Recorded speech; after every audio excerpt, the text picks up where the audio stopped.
Alors l'eau, elle est déjà potable et elle est déjà dans les normes. C'est pour aller plus loin que ça et effectivement garantir dans le temps une eau à la fois de qualité et de quantité. On a vu, tout le monde a pu mesurer le changement climatique qui était vraiment bel et bien là cet été, que ça a des impacts en termes de réduction des débits, de périodes très sèches, de canicules.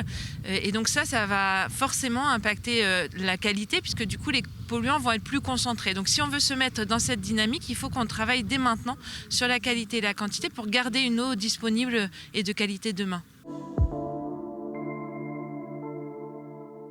Notre travail en amont, c'était de préparer des actions ciblées afin de permettre des travaux sur tout le territoire, nos 37 communes du bassin versant. Tout ce qu'en partie aval, donc dans les marais, c'est souvent on fait du curage. Du curage, donc c'est enlever la vase des étiers pour que l'eau puisse passer tranquillement. Après, on a des travaux aussi sur des petits cours d'eau, sur des étangs qui étaient connectés. Donc on déconnecte les étangs en fait pour que le cours d'eau puisse reprendre son lit naturel. Ça va être aussi sur les zones agricoles, en fait, d'accompagner les agriculteurs pour changer des pratiques.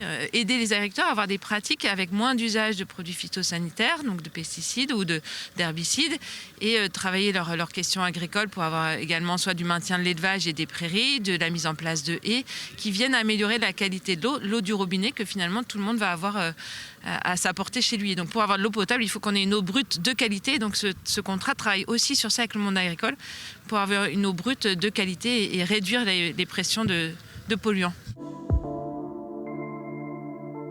À Saint-Hilaire, ici, on travaille sur la protection de l'anguille, l'armise. On a des marais, nous, municipaux, qui vont abriter en fait des démarches pour la sauvegarde de l'anguille. On va réaménager des marais qui vont abriter plus de biodiversité et qui vont permettre une meilleure reproduction de l'anguille. Voilà. C'est l'action concrète ici, précisément. Mais Saint-Hilaire-d'Oriez dépend de tout le travail d'amont.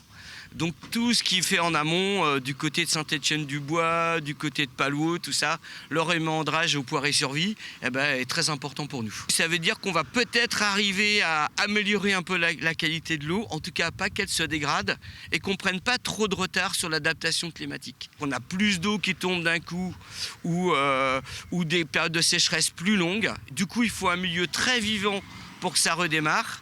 Et toutes les actions qu'on conduit permettent au milieu d'être un peu plus vivant. Et donc, du coup, de mieux résister aux enjeux climatiques.